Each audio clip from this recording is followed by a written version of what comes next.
We are live. Hello, Selma. Hello, Andrew.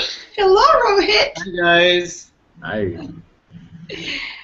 Welcome, everyone. Here we go for one more hour of chat about love. We love to share about love, and the topic today is a really deep thought and topic because it's the basis of everything when we talk about love. So today, Rohit, Andrew, and I are going to be talking about falling in love. And we are going to bring some thoughts. We're going to share some heart-centered thoughts around falling in love and rising in love. And for some of our beginner hearts, some of these invitations will be brand new, and we just pray that you receive all of this with an open heart, with an open mind, with a loving stance, if you will. So, everyone listening to us, I'm sure you have fallen in love before. I have, Andrew has, Rohit has, and I'm sure you listening to us, you're probably going, yes, Elmo, I'm falling in love right now. Or I am in love right now. And we are going to talk a little bit about the falling in love part of this dance of love, and some of the craziness that goes around that moment in our lives when we feel that we are connected with someone and we're falling in love. And so we're going to go a little bit in depth as to what happens when we fall in love biologically. So you fall in love, you feel crazy, there's this rush, this euphoria, this, oh my God, what's going on with me? I'm out of control. Well, there's a lot going on with you. So I'm going to give the word to our wonderful, loving Andrew. And I would like to have Andrew talk to us a little bit about that craziness, hormonal experience that goes on this falling in love dance. Thank you, Selma. Yes, falling in love. The first time I fell in love was a very wild journey. Left me a shambles. And so I kind of decided, oh, I don't want to do that again. But it's just not true. You kind of want to do it when it happens. When it comes, you just want it. There are a lot of things going on. I've read some articles in that psychologists have come up with, brain surgeons or brain neurologists have shown that there's a lot of stress is activated during falling in love. When you're fully in love with somebody, you start activating these stress receptors, and you have an incredible amount of like oxytocin and other things are being released in your brain. This love, just love, love, love. You're so attached and so beautifully open and connected to somebody, but at the same time you've got these other sort of stressors going on which make you cling to this person. Like if you lose this person for a few hours or for a few minutes that you were expecting them, then you freak out. You're like, what's going on? And you start to think about, what they might be doing, or how your heart could be torn from your chest. And your brain experiences these emotional things pretty much the way your body would if it were actually being torn apart. Your brain has pain receptors go off, and it's, in a sense, you are crazy because you're not literally having pieces of your body torn out, but your brain is mocking that up as a reality for you when you're in love. So it's this it can be a scary thing, and yet it's such a powerful, enriching experience of truly truly opening and connecting to a human being in a way that you may not have been aware that you were closed down, in a way that you just weren't even fully open before ever in your life.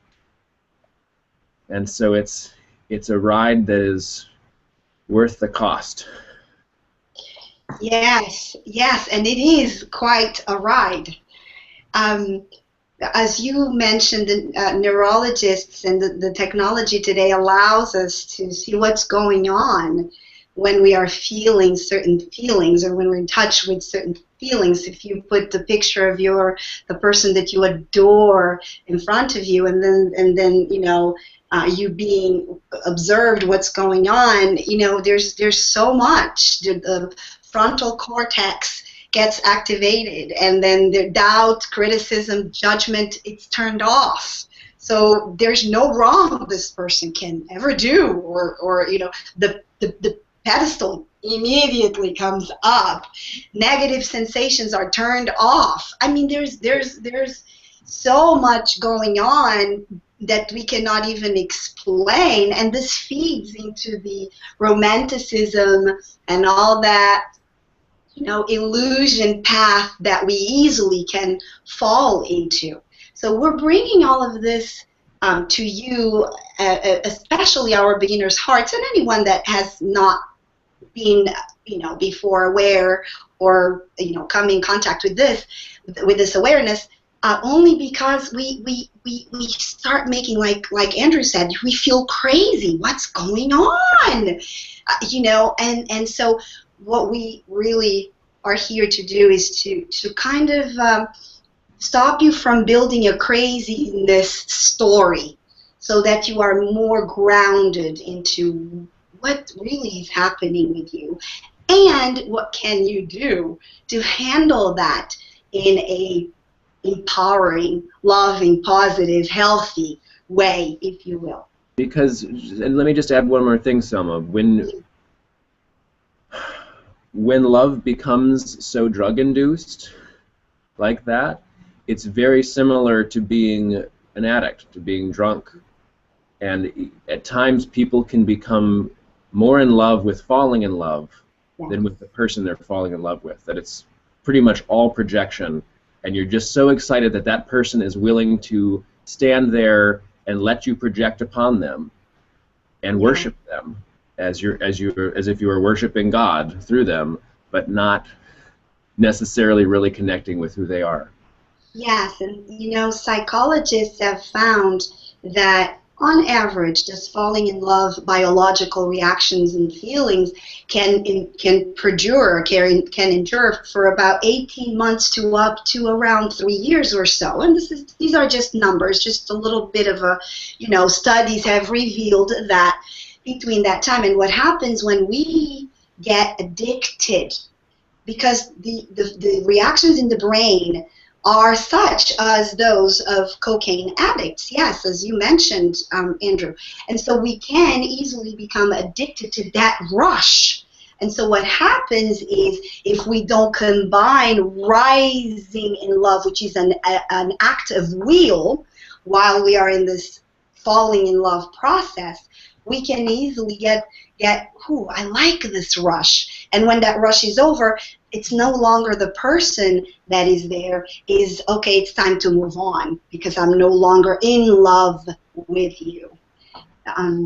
Rohit! I put it very carefully.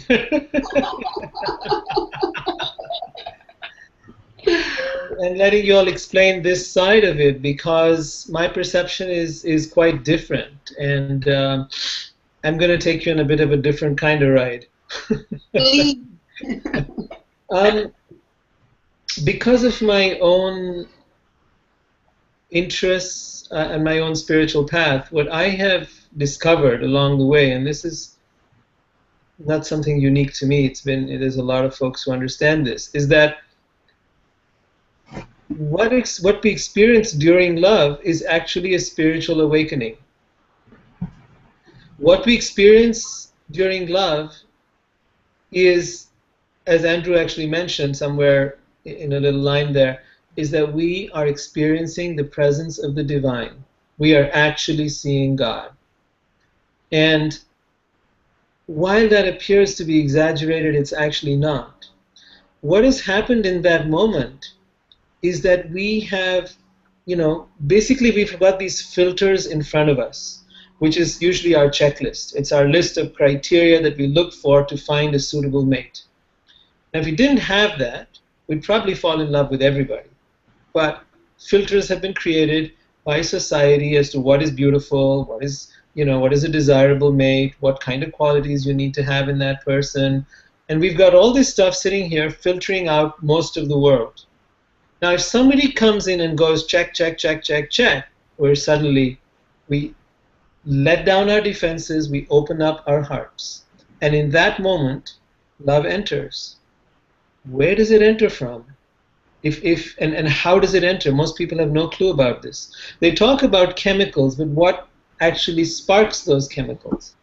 Now, I believe what really happens is the moment we let go our filters and we open our heart to any individual, at that moment, love, which is, I believe, is spiritual energy, actually enters into us.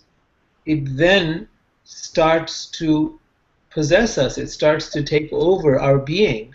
It then starts to activate those chemical centers in our brain. And you're absolutely right, that is what happens, but I see that as an effect, not as the cause. Now, scientists see that as the cause because they don't accept anything spiritual, so fair enough, that's their perception. But I like to combine both things. So once those chemicals are generated, yes, over a period of time there is an addiction factor to that. And because this is a spiritual experience, we begin to see with the eyes of non-judgment. We start to see with the perception of unconditional love. We begin to put this person on an altar of worship because, in fact, we see them as the divine. Now, there's nothing, and most people would say, oh, that's not right. Actually, what this is, this initial period of so-called falling in love, is an invitation for you to firstly put that person there in that place of idealism, then begin to see them for who they really are, and do this simultaneously. It can feel like a bit of a brain warp when you're doing that, which means you actually see their faults while holding them in the place of idealism. Okay, it feels really weird to do that. But you know what? That's going to hit you one way or the other. And then actually be able to see all their flaws as perfect as well. So you're actually able to then transmute what is flawed into what is perfect. And then when they begin to see that as you express it to them, they actually rise in consciousness to match their sense of who they are with who you see them as being.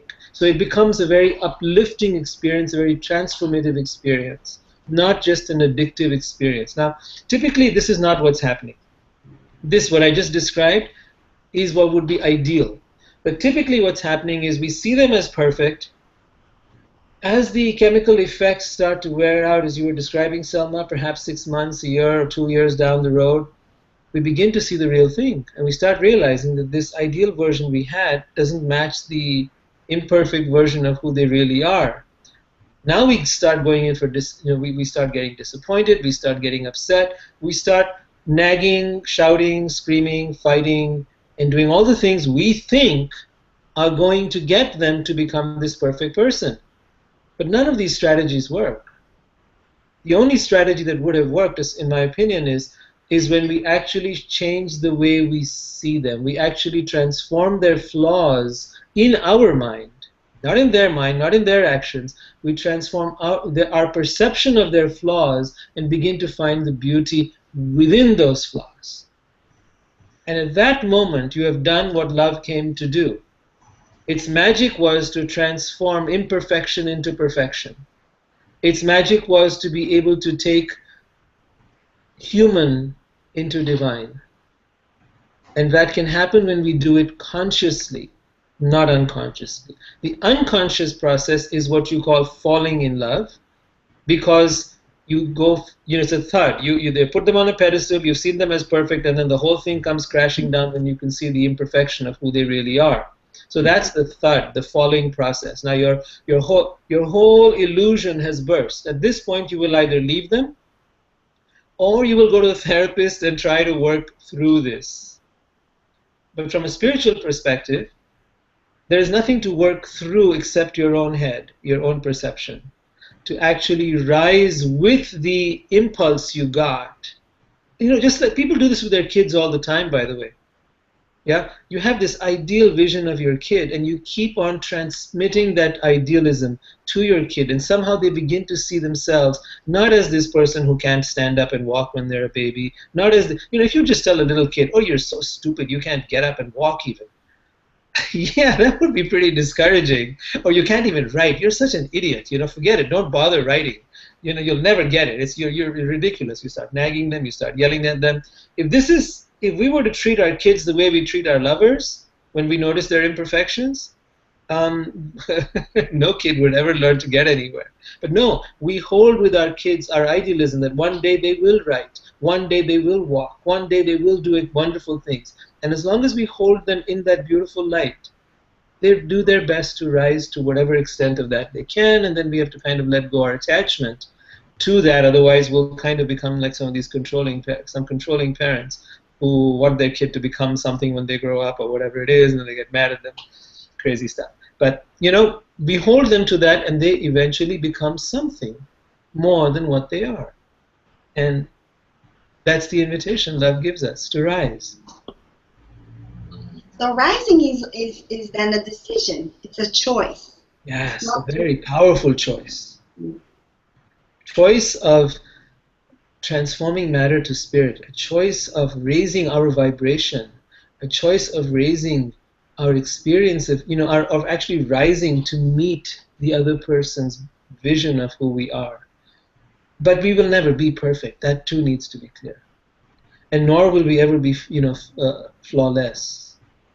We will always be flawed. We will always be imperfect. But we can keep improving. We can keep rising. And therein is where the journey starts to really become magical.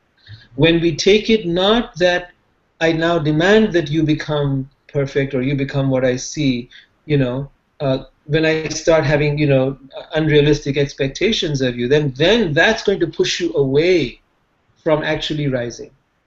It's going to make you rebel. It's going to make you feel wounded. Oh my God, this person's demands and expectations, I can't match up to them. I can never be what they want me to be. So it needs to be inspired. It needs to be, it's like you see magic in this person and you just keep on inspiring them and then letting it go. Letting it go with complete detachment to the result. Yeah. So from the get-going, it could be that it's not about what can this do for me. It's not about me anymore. It becomes, there's a shift there. Yes. Oh, I want to be happy, so I want you to make me happy. I'm falling in love with you, but it's about you making me complete and making me happy. Mm. There's an approach, and then there's this other approach, which is the invitation. This is about our dance, where it's no longer just about you making me happy. It's about me seeing you as the divine being that you are. Recognize that, honor that, and not try to change you, like you say, Rohit.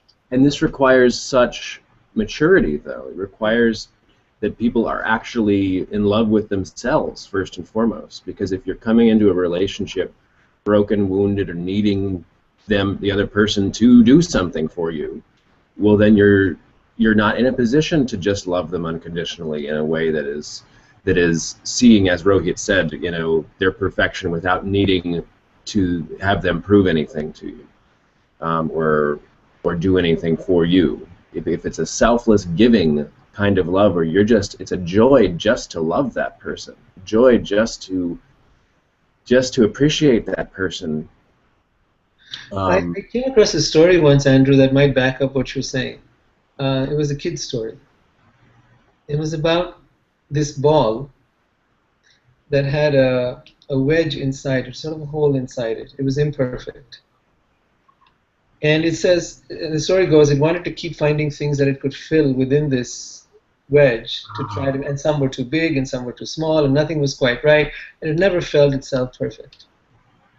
And so one day another ball came along, who also had this little wedge inside. It said, "Come with me." I can't come with you. I'm imperfect. I'm flawed. I can't roll. And it said, "No, no, no. Just come as you are. I don't need you to become perfect. I don't need you to be all round and perfect. Just push. Just come roll. We'll just roll together." And this one finally got that inspiration and said, "Okay." And then they both rolled away into the sunset. All in all. Yeah, imperfect as we are. Yeah, Not trying to make each other perfect. whole in both senses of the word. Right. Then that's when you become holier. Clear. When you accept your imperfection. You are now holier. Wholesome. That's holistic.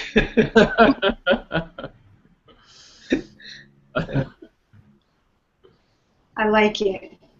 I like it. So, okay. So, How do we? go ahead, Andrew. How do we get here? How do we go from a place of needy love, place of feeling the passion, feeling the intensity, seeing the perfection, but then not being selfless, not being able to just hold that. What if we're stuck? It seems that we're stuck in this sort of pattern of wild, passionate love, but needing things to be worked out for us, needing the other person to. I mean, there is a practical aspect to relationships where you begin to make agreements about what you're going to expect in the future.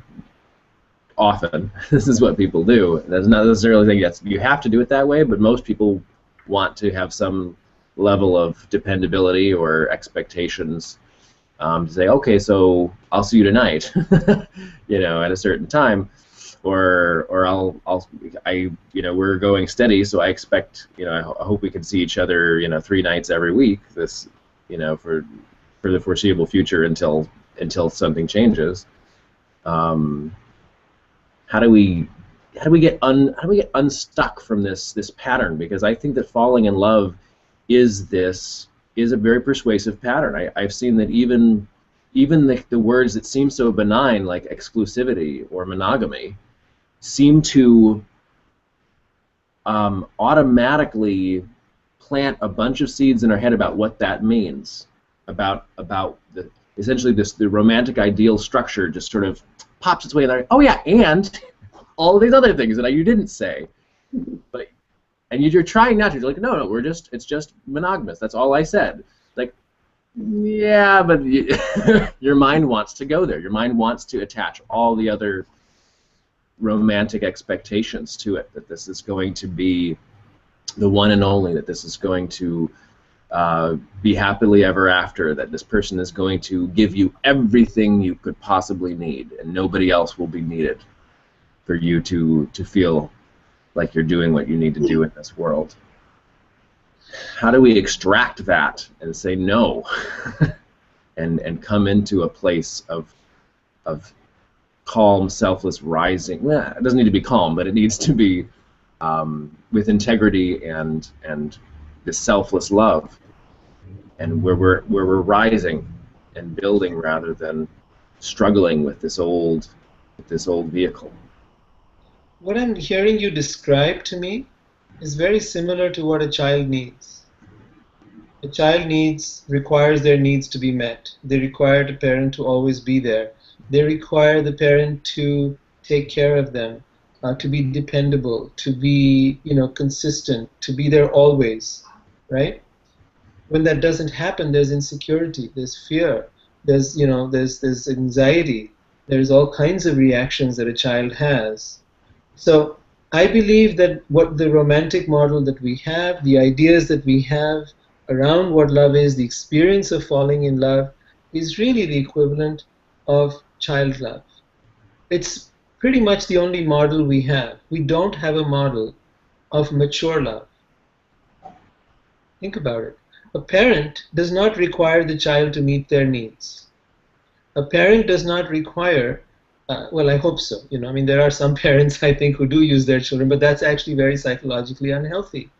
But typically, parents don't require a child to fulfill their needs. They don't require the child to be there unless they're somehow living off their child emotionally. They don't have an emotional well-being with their partner. If that is the case, they might be using the child for their emotional needs. But otherwise, the parent is there to give to the child and not for the child to fulfill them and fulfill their needs and, you know, all of that stuff. The mature adult way of love is very similar. It's a place of giving, not a place of taking. It's a place of you know, giving each other, you know, but not from a place of neediness, from a place of abundance, from a place of having plenty. Just like when you go on a date, when you first go on a date, or you go, you know, before you start developing all these attachments, where you start using the, you know, seeing this other person as one who's going to fulfill your needs and complete you. But in the initial stages, you put on your best attire, you put on your best face, you go out there presenting the best of who you are. And in that stage, you really are you really are being the best that you can be. It's when the attachment phase kicks in, when you start to say, this one is mine, my boyfriend, girlfriend, husband, wife, whatever it is. At that stage, we flip into the child mode. But before that, we were very independent. In fact, if you were at that stage starting to be needy, they would say, I don't want to, you know, I don't want to date this person. This person's creepy, right? But if you did that, once the attachment is established, then you do that. It's almost the expected pattern. So think about it. What if you were to stay at the same stage as you were at dating right through? If you continue to be the best that you can be, if you continue to keep rising, you continue to keep honoring, you continue to lift each other up, rather than suddenly sit back and say, okay, let me relax, I just want you to take care of me. You know what, and for a little while, even having someone take care of you, there's no problem. It's not that that's something wrong or bad. It's just that when that becomes the expectation and that becomes the cause of upset, when that becomes the cause of all kinds of drama, it's reached an alarming place, and you want to kind of nip it in the bud so it doesn't go there. It's not wonderful to relax sometimes and be nurtured and be cared for, but to do that as the exception rather than as the rule or the expectation. What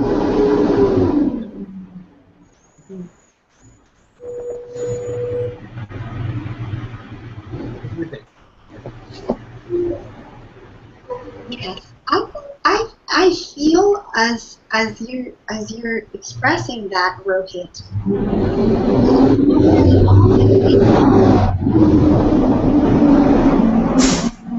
Going on Sorry, we can hear you. better. Good. You're muted, Andrew. We can't hear you. Sorry. Okay. Yeah, I'm sorry. A loud truck drove by.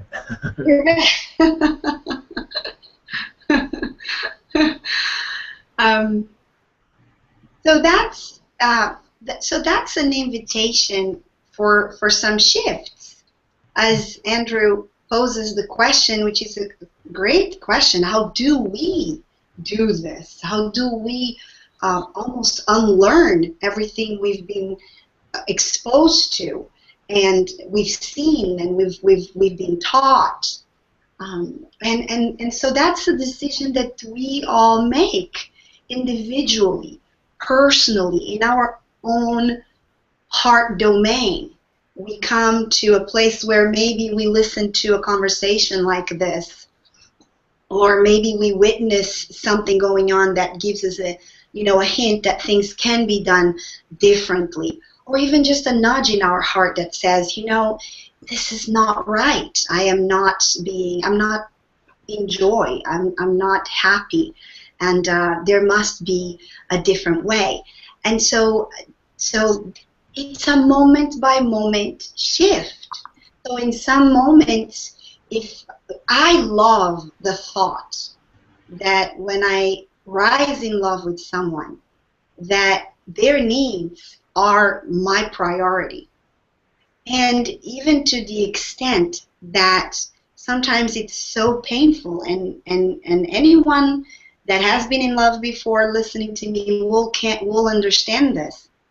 Sometimes we are invited to let someone go, because letting them go means their happiness. It's where they are going on the way to fulfill their own journey, their own growth of their soul and their hearts. And so if we love them, what do we do? So what I'm saying is this shift from going into relationship not to get but to give may be the very first shift that you may be invited to look into. Before you even learn or unlearn anything else, it's just this foundation. Because what happens is, usually vibration is matched. And so what happens is, when you set that as your foundation, what may happen to you is that you will find yourself giving to someone that wants to give, first and foremost as well. Yeah, it can be a balanced flow then of giving and giving. Yes, there is a beautiful statement I have from an ancient Sanskrit poem, which goes, "Whatever pleases my beloved is what pleases me, and whatever pleases me is what pleases my beloved." So when this flow is one way, it will be a parent-child thing. One is taking care of the other's needs. But when it is mutual, we're always looking out for each other. We're always looking to care for and nurture and love each other. You can only do that from a place of fullness in yourself. It's not like you can only care about the other that completely if you have cared for yourself first. And then you're in a place of really giving. You're not in a place of need or expectation. You're not in a place of hankering, but you're in a place of true overflowing of abundance, of love. And two people doing in that place becomes a very powerful combination. They're both complete in themselves, and they're both there at the same time, really looking at, what can I do for you? What can I, how can I? The other person, I really don't need you to do anything for me, but you know what? I notice you like that, and I want to do that for you. And no, I don't want you to do it for yourself. I want to do it for you. I know you can do it. Yeah, I know you can do it, but I want to do it for you. Yeah. So there's no, but let me do this for you. And we're sort of vying with each other. How can I do more? How can I please you even more? And it goes, and why this is very powerful, it's because it takes us out of our head, it takes us out of our ego, it takes us out of selfishness into a place where the heart becomes really expansive. What pleases you pleases me, and what pleases me pleases you. And one important detail that I want to go back to that Rohit mentioned, not from a place of neediness. Now, let's be clear.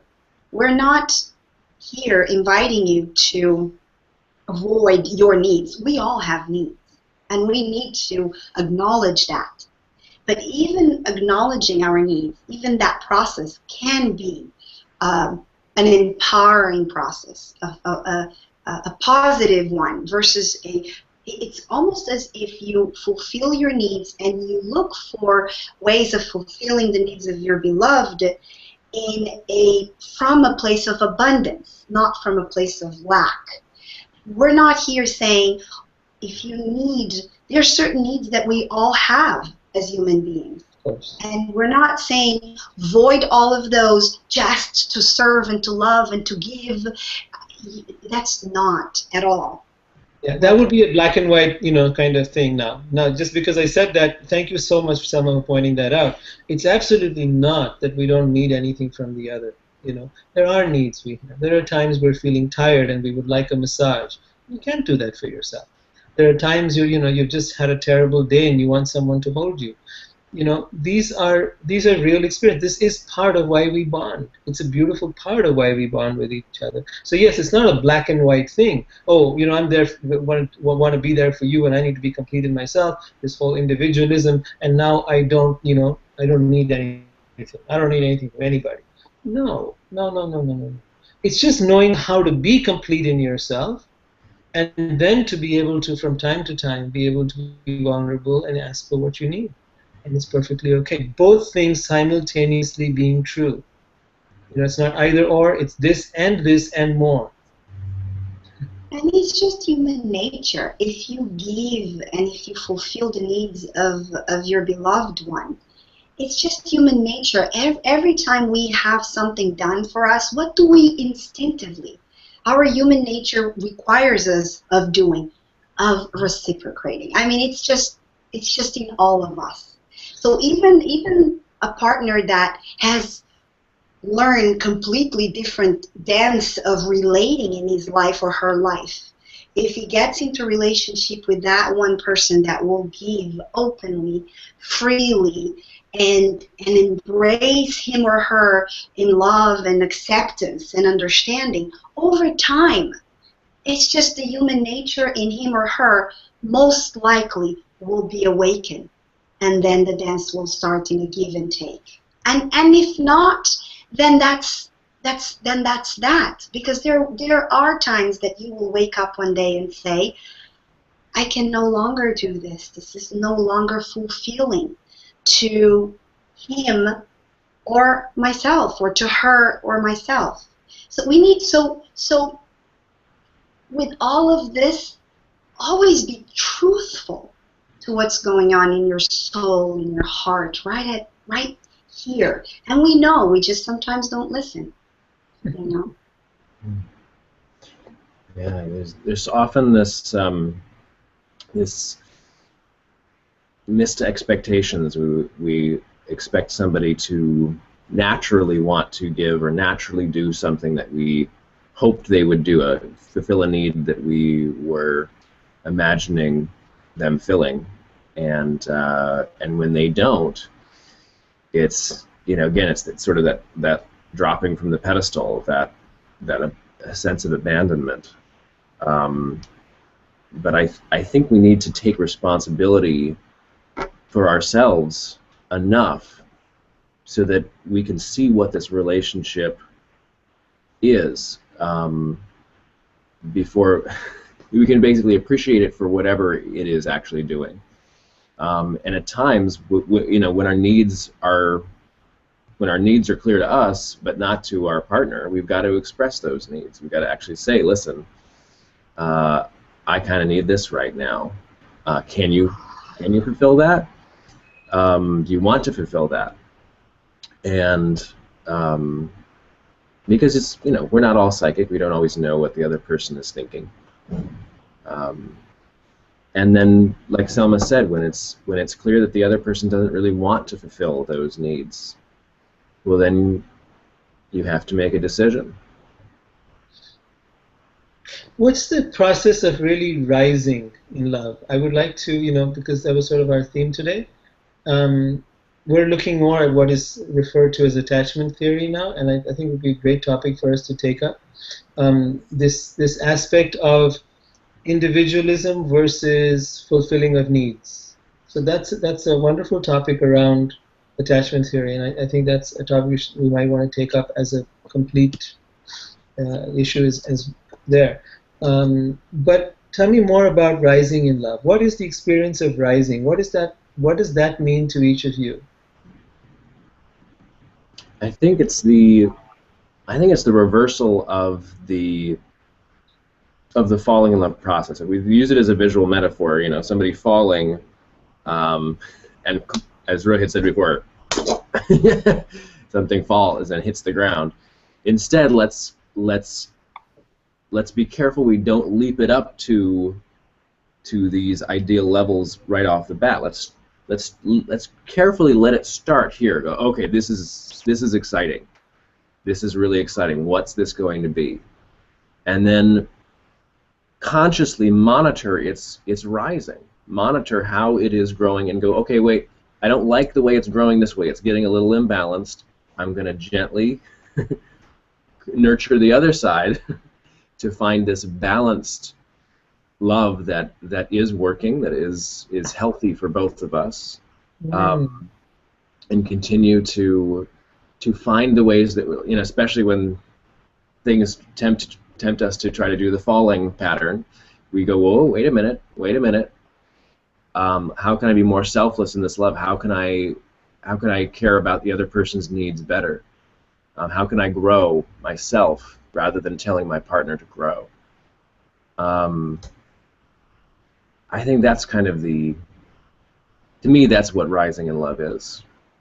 It's being conscious and consciously avoiding the pitfalls of romantic idealism and the big fall, and consciously seeing that this is a spiritual path, that this is an opening of you, that even if you're not getting what you want from this person in the real world, you are growing as an individual by experiencing this love, and that's what your greatest objective is. I really like that, Andrew. Love that. Love that. A few years back, I came in contact with some writings, and so I took some of it that touched me profoundly. So I took some of it, and when I work with young couples, this is something I share with each one of them always. It's part of our process. So I'm going to read this to you. So, falling in love is a feeling. Rising in love is an action. Falling is a passive sense of want and need. Rising is a choice, a decision. Falling is a response to attraction. Rising is freely chosen, independent of any outside stimulus or control. Falling is mostly about me. And as California psychologist Roger Callahan puts it, romantic love is selfish. When it comes to an authentic romantic relationship, it is your pleasure and your happiness that's the central base of emotion. And so a selfless romantic love, rising in love, is mostly about the other person, as we mentioned before. And then falling wants to possess the beloved. Rising affirms the beloved's inherent worth and dependence. Falling is hope. Rising is assurance. Falling in love envisions a future. Rising in love shapes and creates spiritually and intentionally that future. In falling, we marry the person we love. In rising, we love the person we marry. So I really Very, very, very perfect. Lovely. yeah. So it's a choice. It's like everything else in life. And that's what empowers all of us, even in the midst of a heartbreak, in the midst of losing someone potentially that we are in love with and that we would love to shower and embrace with our love, in the midst of the pain, because the pain is unavoidable, right? So in the midst of all of this, even if we're right at the bottom and we're lost, and some moments we will cry and be really sad, the beauty of this is always to remind yourself that you have the choice. It's in your power. And that immediately shifts your entire experience. Because sometimes we're so involved in the feeling and in the emotion that we completely disregard the fact that it's in our hands. We have the choice of how to handle this, even in the midst of the tears and the crying and the, sometimes there's situations in love that we almost feel, powerless because we want things to happen a certain way, but we don't have control of how things happen when two people are involved. And so we get lost and we get, oh my God, but I'm in love and I know I could love this person so beautifully. And so, you know what? Even that, how to deal with that is a choice. Rise in love, with yourself, with the experience of, you know what? This is another opportunity for me to practice rising in love. Because rising in love is an invitation that doesn't come only when everything is beautiful and now we love each other and so let's practice. Yes, it's needed to sustain that. But you know, I also feel very strongly that rising in love, as we talked about before, both Andrew and Rohit, you both mentioned, it's part of our own journey. We must rise in love with ourselves and with the whole process. Yeah. And this is so key, Selma, what you said, that you cannot give up your responsibility for your emotional state. As soon as you let the emotions run you, you are out of control. But that doesn't have to be. And you do not have to stop your emotions to regain control either. That is the grand illusion. Experience all of it. Experience the grand intensity of it all simultaneously, being aware that you're making choices right this moment.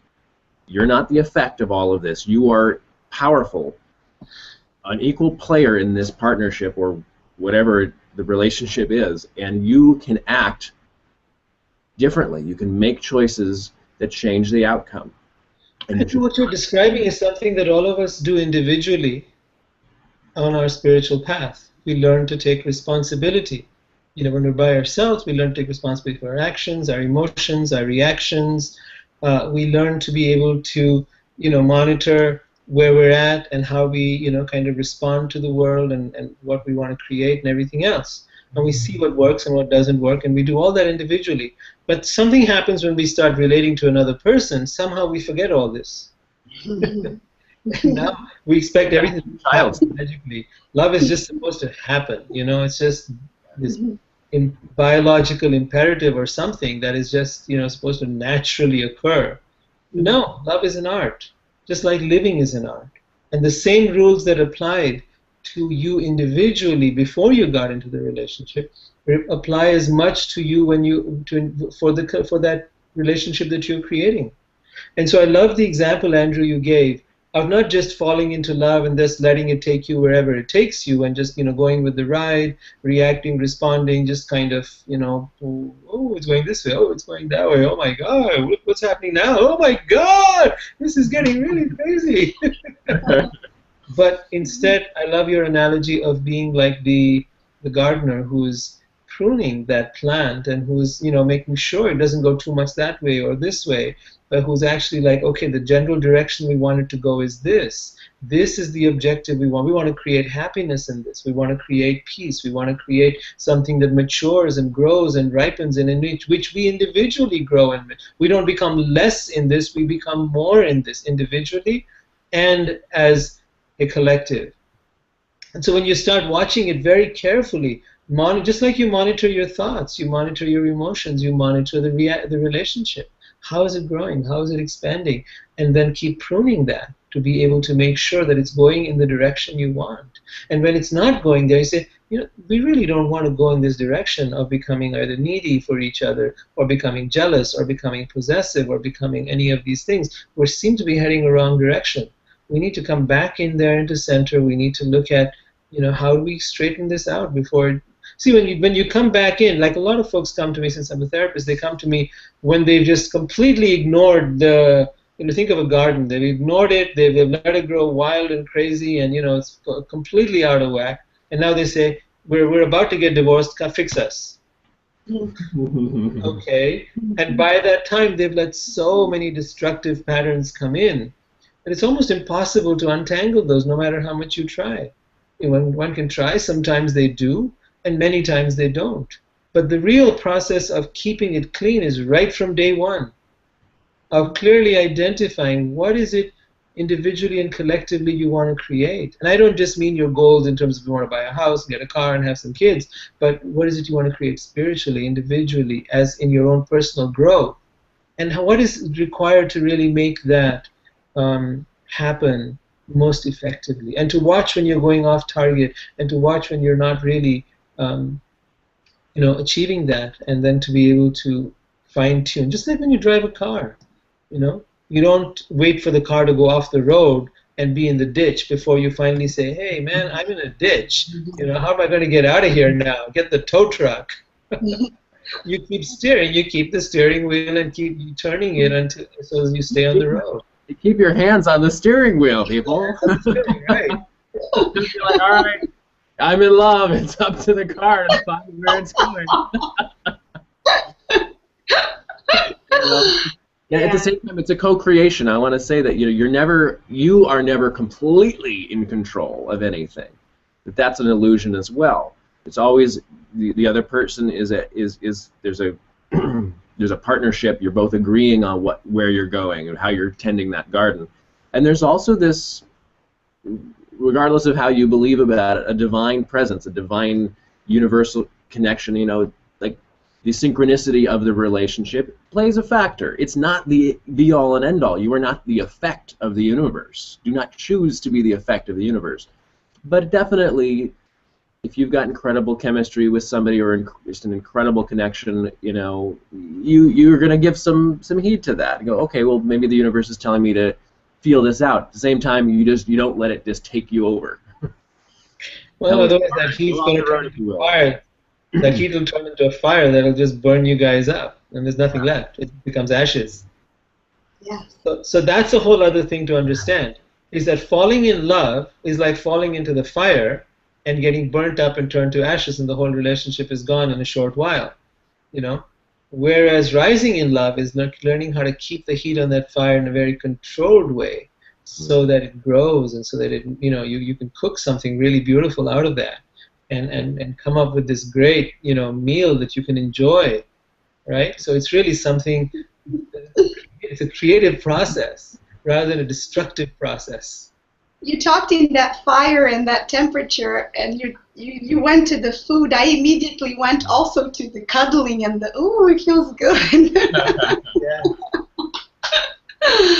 And the co-creation Andrew talks about also involves, when you make that choice to work on these shifts, get your partner involved. Talk to your partner. This co-creation involves being authentic to your partner. Sometimes we feel like, oh, if I'm going to say this and if I'm going to say that, he's going to judge me this way and he's going to judge me that way. And sometimes the relationship is already built on judgment and criticism and what have you. If you are already in a relationship and you love your partner and you want to do things differently, it's not too late. Don't look at us and say, oh yeah, it's, I know if I ever get in a relationship, I'll try it this way. No, recreate what you have. Right. This is all about the dance of love, not finding, and forget about finding the right partner. There's no such thing as, oh, this may work with someone else, or, there's not.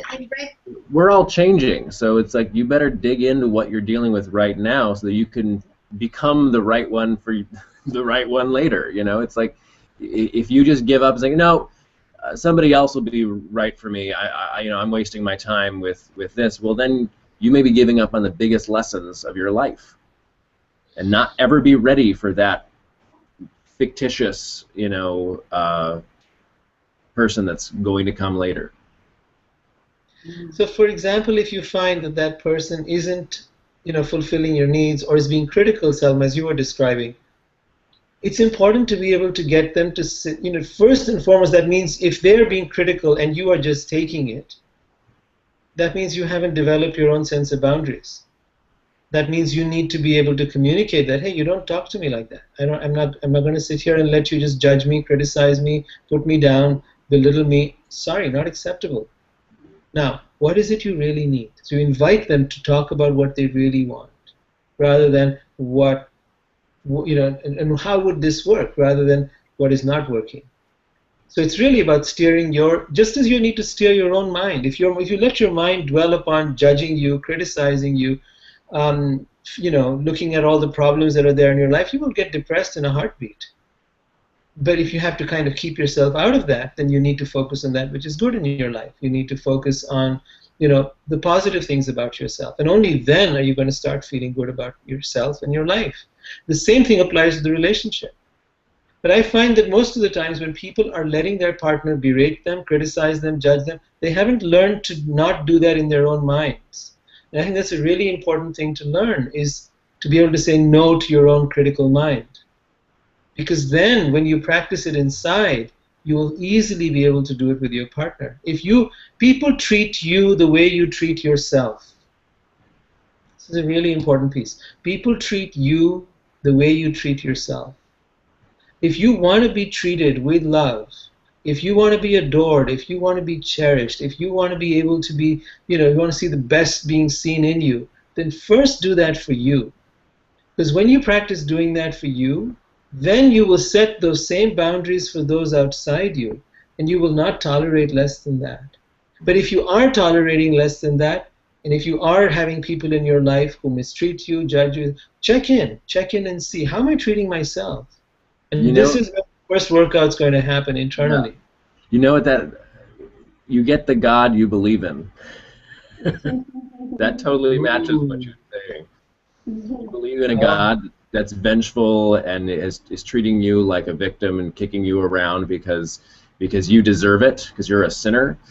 Well, then that's pretty much how you're going to see your life, and that's how it's going to treat you. You think God is the most incredible lover ever, and he wants you to thrive and become a powerful, beautiful, phenomenal person that you already are, and just continue to develop and conquer the world. Well, that's pretty much what's going to happen. Ooh, I like that. I like that. Which brings us really to the ultimate piece on rising in love, which is unconditional love. And what is important in that piece is being able to recreate, I believe, whatever you think of God, whether you think that God is a being or not a being, a person or not a person, but ultimately to know that there is something out there that loves you just as you are. I put it down to one simple thought, that you can do no wrong. Have you ever considered that? The ultimate place of love is the invitation for unconditional love. And the ultimate invitation for unconditional love is that you can do no wrong. I wrote this down on something in Facebook, so I'm going to read it out to you guys right now. And I said, my heart has a secret that allows me to expand it fully, to embrace everyone, to love you as you are, no matter what you do, no matter what happens, no matter what I think, and no matter what you think. My heart says, you can do no wrong ever. If I ever thought you did something wrong, the flaw was in my thinking. I thought you should do something other than what was true for you. I thought you should be the way I wanted you to be. That was my foolishness. You are who you are. Whatever you do is perfect for you. And my commitment to you is that I will put aside everything my mind tells me and remember these simple words. You can do no wrong ever. This is the way the divine universe God loves me. This is how I love myself. And this is how I love you. I know no other way to love. If we ever part ways, I will remember you with love, the best of you, all that is wonderful in you, because that is all I see, all I know, and all that I remember about you. You can do no wrong, ever. That is beautiful. That's so powerful. Because unconditional love is loving someone no matter what you do. Yes. You cannot do anything to stop my love. Now, it doesn't mean you go and stay on with someone who is beating you or abusing you. I'd like to put a caveat on that one. Yes. If someone is physically beating or That partner, that you leave the abusive partner and continue to love them. yeah, you can still love them. From afar. If someone's cheated and has hurt you or whatever else, and you can't handle that, and you need to leave them, even then, even if you have to leave them, continue loving them. Yes. Don't shut your heart down, because a lot of folks do this. They go and start hating that person, and by hating them, your heart shuts down, you become armored, and you're not able to continue on your journey of love. It doesn't serve you. Shuts you down, and yeah, it's like a reversal of your whole journey. Yes. You may have to let someone go. You always let love be. And sometimes we have the tendency of being found in that he or she needs to go and the love needs to go. And that's where suffering comes in. And that's when we constrict and we just enclose and instead of expanding and further opening our hearts. And that's so wrong, because love is the builder. Love creates things. But at the same time, love heals things. And so for some reason, we think that, well, because I was loving and we were building something, now that it's broken and I can't build it anymore, I've got to reverse that love. That's just some sort of a mental mechanism that's completely wrong. Because actually, you need to love more to heal something. You have to let the love totally flood out to dissolve the discomfort of letting go. So what else is rising?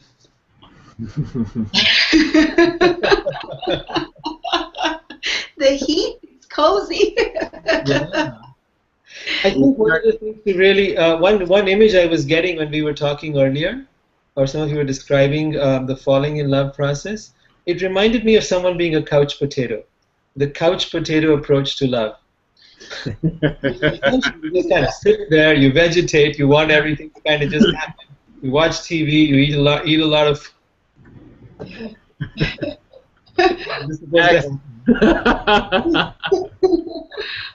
All right, what's next? What's on channel 72?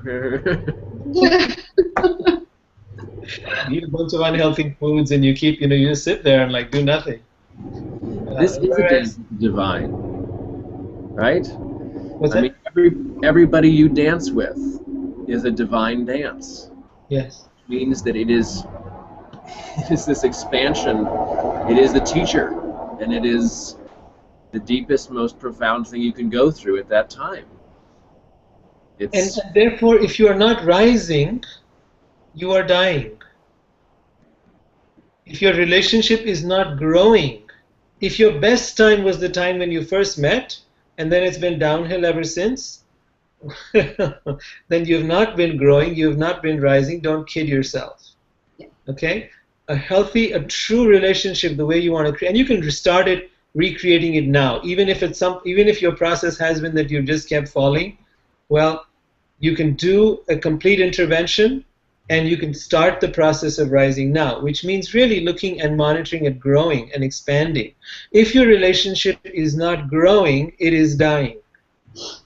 It's not falling, it's dying. So I would like to put in a little more dramatic context.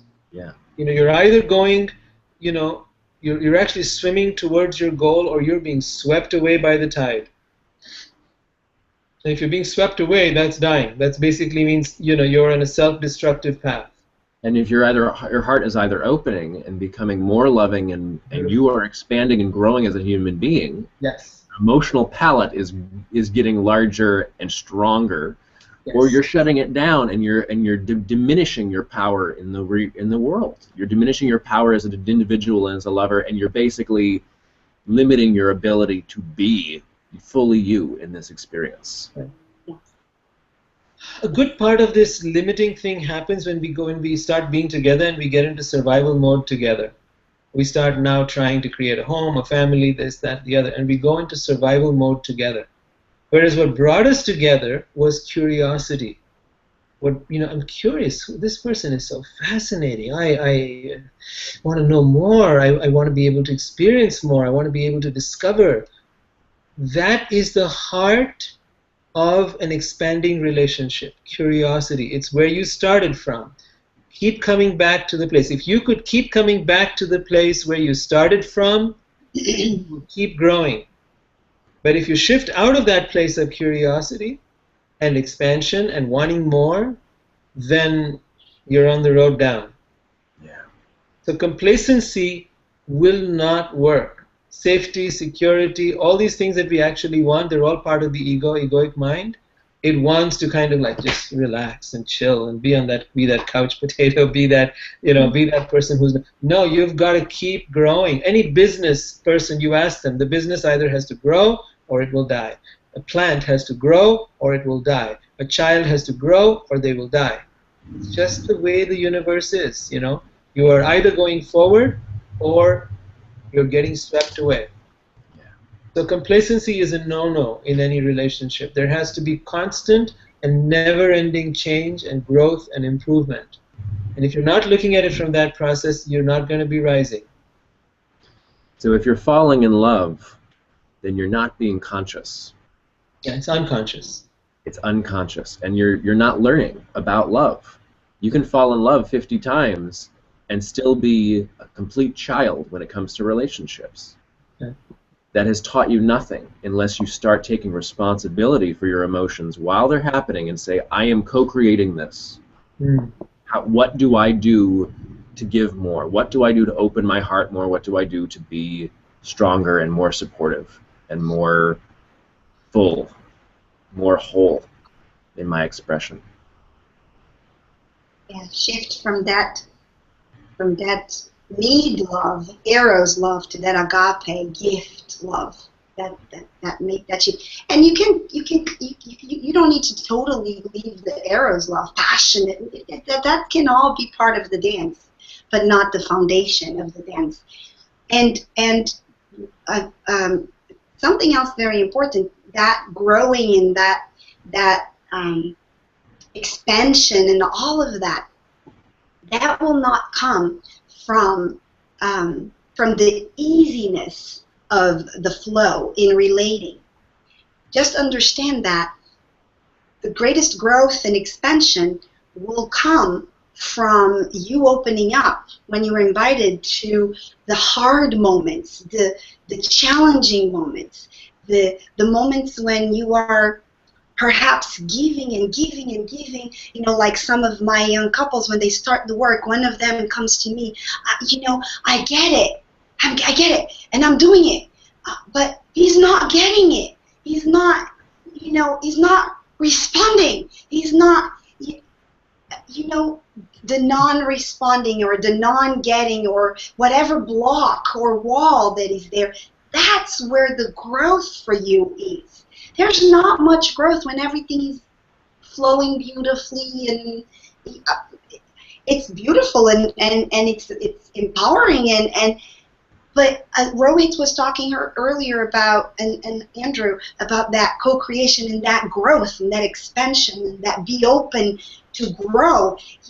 Just be reminded, the growth will not come only from easiness. That's huge. So when you feel in the heat of that pain and that closure, in the moment of closure, that's when you need to connect with that reminder in your heart center, in your soul base of the openness, because that's when you need it the most. Just try to remember that, which I'm saying it's not going to be easy to do the dance and to do the shape.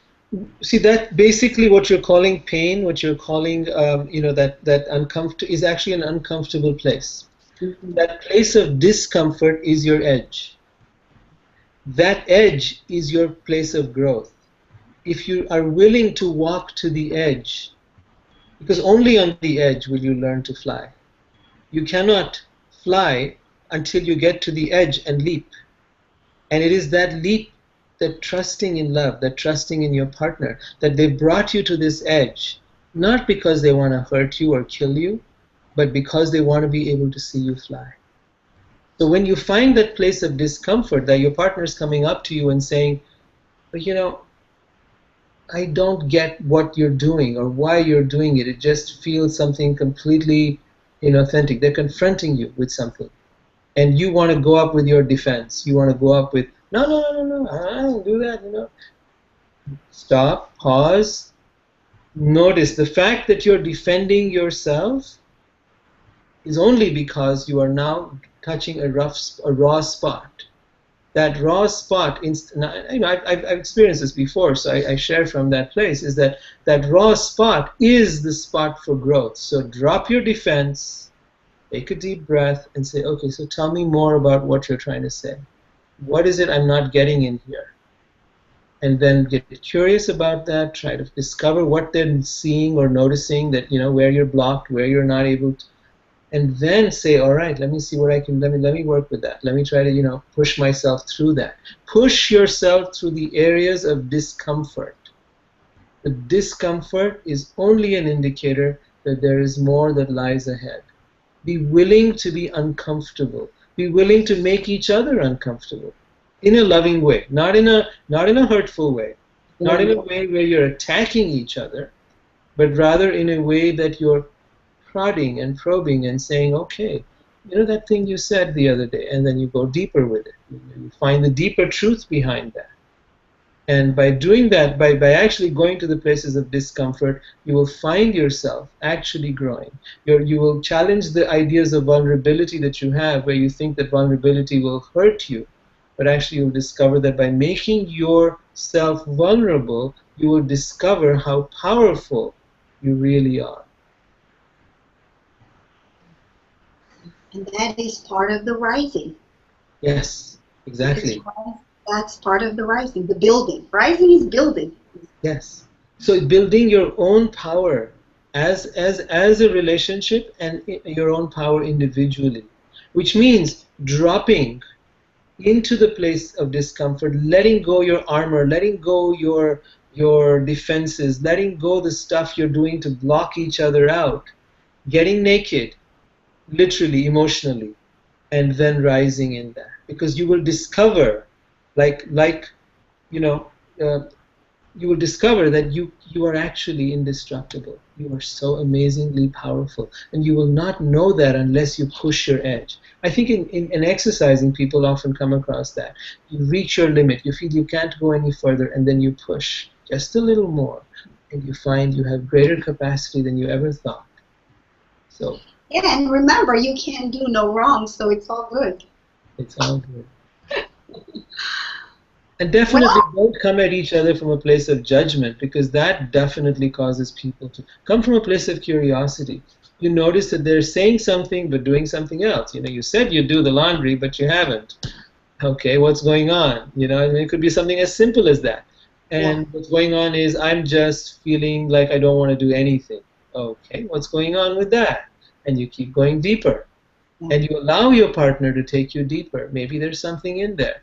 It's discovery. It's not judgment. It's not about like getting the other person to do what you want. It's about understanding their mind. How is this person actually thinking? How can I appreciate this person at a deeper level? Yes.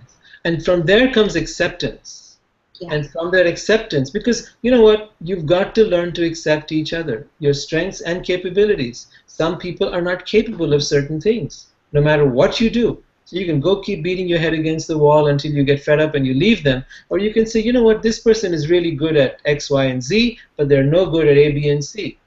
It's just really important to know what people are capable of, what their aptitude is. I came across someone who was having a really tough time getting her partner to do something of an electronic nature around their computer. They were bashing it out all the time. He doesn't do it. This is supposed, it's his thing. He's supposed to handle it. He keeps leaving it on me. I said, tell me something. How good is he with this stuff anyway? He's no good at it. He hates doing it. He feels that it's too much of a burden. So that's when you get to outsource it. He's got a mental attitude towards that. Until that mental attitude shifts, he's not going to be able to do it. You can bust your head against the wall all you want. You can leave him all you want. That's not going to help anything. You got to accept him the way he is. Maybe help find out a loophole within his thinking so he can break through it. But until he breaks through his thinking that this is some burden, it's a chore, it's something I hate doing, I can't do it, it's not my thing, until he breaks through that, no matter what you keep pushing him and judging him and criticizing, it's not going to break a difference. So accepting each other is really important. And then once you accept, something interesting happens. The person relaxes. Yes. They now feel accepted where they are. With their limitations, they feel accepted. From here, there may be, I'm not saying there is, there may be an opening to break through their personal mythology, to break through their limitations. But it starts with acceptance. I accept you the way you are. Maybe you'll get better, maybe you'll change from here, maybe you won't. But it will bring peace to our relationship. It will bring the ability to grow. Yes. Yes, and you can do all this lovingly. And do it lovingly. Do it with your heart. Okay, my dear Rohit and Andrew, it's time. Thank you so much. This has been, we've wanted to do this one for a while. We're excited. So my last word is this. Yeah. Don't be a couch potato in love. Be proactive. Manage that garden and make it grow the way you both want it to grow. And I would add to that, be an adventurer. Climb the mountain of love. Keep going for higher and higher heights. Know that there is no limit to where your love can take you. The more you reach higher, the more it will just keep on providing you even more that you can grow into. So don't limit what love is capable of. It's unlimited. Ooh, exciting! Okay, thank you, Andrew. Thank you, Rohit. Thank you, guys. Thank you, and I would just say, you know, as always, just keep opening up your heart. Just expand that heart of yours. Keep finding ways to open and open and open. Rise in love and choose to stay there. Choose to stay there, even when the invitation is to step off and say, this is too hard. It's too painful. I can't do this. Just stay still. Just let that emotion move through you.